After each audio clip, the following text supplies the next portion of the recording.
The video game industry is relatively a very new industry, right? So I think even at this point in the game industry where it's becoming really, really big, it's becoming something to be reckoned with, right? In terms of like, box office numbers and stuff like that. We're still stumbling through our first steps of actually establishing our vocabulary. One direction I think the game industry will be heading into is, I think, games will start becoming much more mainstream. I think one of the ways to achieve this is to really give a lot more emphasis to actual narrative. I think that narrative and gameplay will become more of a unified force instead of having like, we're used to seeing like gameplay cinematic. I think the actual gameplay experience will become cinematic in itself. And I think that's part of what I was saying, that that we're still developing our language, if you will. If you take there's a game, I like to quote this game a lot. It's not even a game, it's actually an experiment. It's called Passage. I don't know if you've ever tried it. I think it's some sort of university student experiment or whatever. So what this is, it's essentially a side scroller. It's an 8-bit side scroller with this, 16 high pixel character. The only input you have is, forward and back.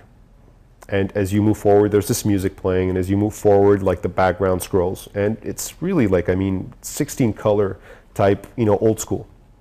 At one point you're walking, you're just walking by and you can never go back. Your character can go back on the screen, but you can never scroll back to where you've already been.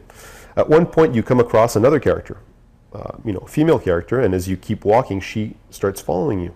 So you realize, oh, like she's now my girlfriend or my wife. And you keep walking, and as you're walking, your relative position in the screen is actually moving forward, and your characters are changing, they're aging. And you start really feeling this weird feeling of the sort of inevitability of where you're heading, right? And at one point, eventually, both are really old, and she disappears and becomes a tombstone. And I watched people play this, and they would stay there for like 2, 3, 4 minutes, like just not sure, not quite aware of what they're going to do next. Eventually, they pull themselves out, and they keep walking forward, and eventually, they themselves disappear and become a tombstone. And people get extremely moved by that experience in this 16 color game with like these huge pixely characters, right?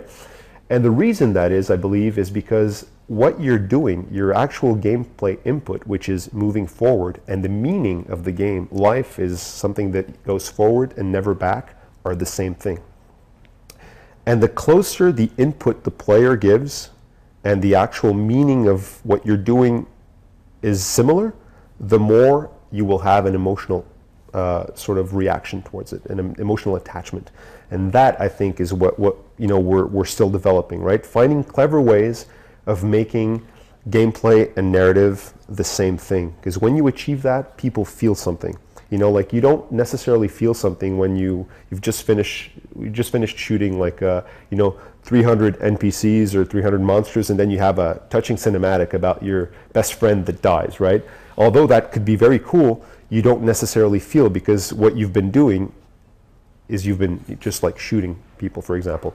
So finding clever ways of mixing narrative and gameplay, I think, are where video games are sort of going to evolve to, and that's why they will become more meaningful and more mainstream. More people will actually want to play them, I think.